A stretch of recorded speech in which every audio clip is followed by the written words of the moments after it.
నమస్తే, welcome to the truth. నేను పవన్. ఇక ప్రస్తుతం జగన్మోహన్ రెడ్డి గారి ఆలోచన ఎట్లా ఉందంటే హిట్ రన్ ఎస్కేప్.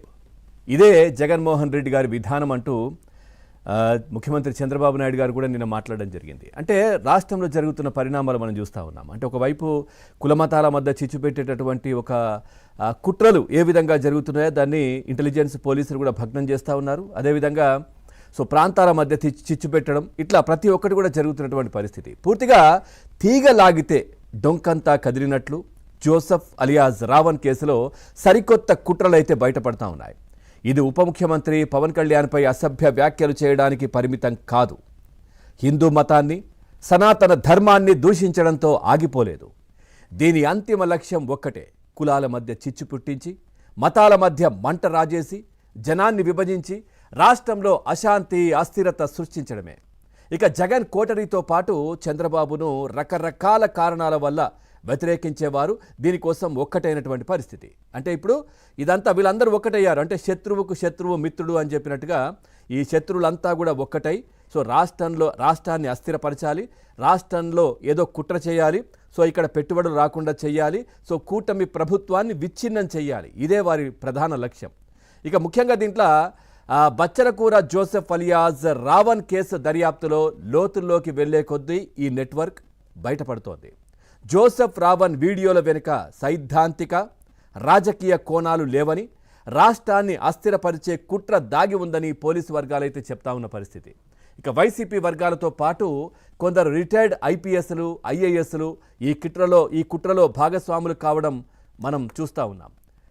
చాలా వార్తలు వస్తూ ఉన్నాయి, ఇంటెలిజెన్స్ రిపోర్ట్లు కూడా ఉన్నాయి. వెరసి అటు రాజకీయం, బంధుత్వం కుదరడంతో ఆ ఇంటిని ఉచితంగానే ఇచ్చినట్లు తెలుస్తూ ఉంది. ఎందుకంటే వాళ్ళ కుట్రకు ఒక ప్లేస్ కావాలి. ఈ ఫ్యాక్టరీలో తయారైనటువంటి విద్వేష వీడియోలను పులివెందులలోని ఒక వైసీపీ నేతకు పంపుతున్నట్లు కూడా పోలీసులు గుర్తించారు.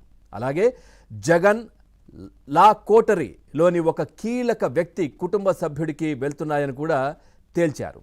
ఎందుకంటే మరి దీంట్లో ఏమైనా లాపరంగా కూడా ఇబ్బంది లేకుండా ఉండడం, ఎట్లాంటి కంటెంట్ పెట్టాలి, ఏం చేయాలి, ఏంటి, ఇవన్నీ కూడా ప్రణాళికలు రచిస్తూ ఉన్నారు. ఇక అవుట్పుట్ మీరు చెప్పిన లైన్లోనే ఉంది కదా. వీళ్ళ సంభాషణలు ఎట్లా ఉంటాయంటే ఈ వీడియోలు పంపించిన తర్వాత అవుట్పుట్ మీరు అన్నట్టే ఉందా అని నిర్ధారించుకునేదాకా ఇది చాలా. ఇంకేమైనా డోస్ పెంచమంటారా, ఇంకా ఏమైనా కుట్రలు చేయమంటారా, ఇంకా ఏదైనా కులాల మధ్య చిచ్చు పెట్టమంటారా అని వాళ్ళని కన్ఫర్మ్ చేసుకొని సరిపోతుంది, ఇప్పటికైతే ఇది వదలండి అంటే దాన్ని వదలడం, లేదు ఇంకా పెంచండి అని అడిగితే దాన్ని పెంచే ప్రయత్నం చేయడం. పూర్తిగా అని అడిగేదాకా పూర్తిగా ఈ విషయమంతా కూడా ఈ విధమైనటువంటి కార్యక్రమాలు వీళ్ళు చేస్తూ ఉన్నారు.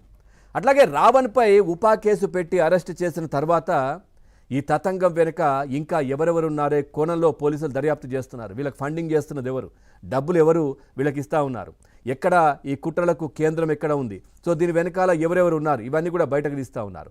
ఈ క్రమంలో గమనకు సంబంధించినటువంటి కాల్ లాగ్ పరిశీలించినప్పుడు విస్మయకరమైనటువంటి విషయాలు బయటపడ్డాయి. మొన్నటి వరకు ఈ గమన అనే వ్యక్తి ఎవరో కూడా తెలియదు. ఒకసారి వీడియో ఉంటే ప్లే చేయండి. మొన్న జగన్మోహన్ రెడ్డి గన్నవరం నుంచి వెళ్తున్నప్పుడు అక్కడ చూస్తూ ఉన్నాం. ఆ గమన దగ్గరికి వచ్చి ఆమెకు ఆశీర్వాదం చేసి, దేవినేని అవినాష్ చూసుకుంటాడు మొత్తం ఏది కావాలన్నా కానీ, భయపడాల్సిన అవసరం లేదు, నేనున్నాను, ఆ విధంగా భరోసా ఇస్తున్నారు జగన్మోహన్ రెడ్డి. ఇట్లా దీని వెనకాల కుట్రలు ఎట్లా ఉన్నాయో ఇవన్నీ చూస్తూ ఉన్నాం. ఈ విధంగా దీంట్లో ఇంకా ఇద్దరు రిటైర్డ్ పోలీస్ అధికారులతో గమన సంప్రదింపులు కూడా జరుపుతున్నట్లు తేలింది ఆ కాల్ లిస్టులో. దీంతోపాటు భవిష్యత్తులో రావణ్ను పోలీసులు అరెస్ట్ చేస్తే కనుక అత్యవసరంగా సంప్రదించేందుకు ఒక రిటైర్డ్ ఐఏఎస్ నంబర్ను ఎమర్జెన్సీ కాంటాక్ట్గా పెట్టుకున్నట్లు కూడా తెలుస్తూ ఉంది. అంటే నంబర్ ప్రెస్ చేయగానే, బటన్ ప్రెస్ చేయగానే డైరెక్ట్గా కాల్ వెళ్ళే విధంగా ఎమర్జెన్సీ కాంటాక్ట్. మనం ఫోన్ కొత్తది అన్బాక్స్ చేసిన తర్వాత దాంట్లో మనం సెట్టింగ్స్ అన్నీ చేస్తూ ఉంటే ఏదైనా ఎమర్జెన్సీ నంబర్ అడుగుతారు కదా, అట్లా ఎమర్జెన్సీ నంబర్ ఈ ఐఏఎస్ ఆఫీసర్ది పెట్టుకుందంట. దాన్ని ప్రెస్ చేయగానే ఏదైనా డైరెక్ట్గా ఆ ఆఫీసర్కి వెళ్ళడం, ఇప్పుడు ఇది జరుగుతూ ఉంది, ఈ విధంగా పోలీసులు వచ్చారు, ఈ విధంగా మమ్మల్ని అరెస్ట్ చేస్తున్నారు, ఇట్లాంటి ఏదైనా ఎమర్జెన్సీ నంబర్ కోసం పెట్టుకున్నారని తెలుస్తూ ఉంది. ఎంత జగన్మోహన్ రెడ్డి గారు చేస్తున్నటువంటి అంటే ఇట్లాంటి అంటే నిజంగా చెప్పాలంటే రాష్ట్రాన్ని విచ్ఛిన్నం చేసే శక్తులు ఎన్ని ఏకమయ్యాయో మనం ఈ దీంట్లో చూస్తూ ఉన్నాం. అందరూ అనుకున్నారు మరి ప్రశ్నించే గొంతును నొక్కుతారా అని చెప్పేసి. అట్లా ఏం కాదు. ఇక్కడ మొత్తం జరుగుతున్నదంతా కూడా కుట్రలు.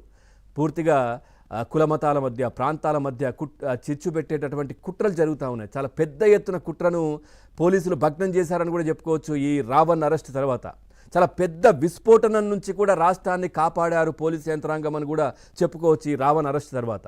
సో ఈ విధమైనటువంటి కార్యక్రమాలు రావణ్ చేస్తూ ఉన్నారు. సో ఓవరాల్గా దీనికి సంబంధించి మనం చర్చలోకి వెళ్దాం. చర్చలో పాల్గొంటున్నారు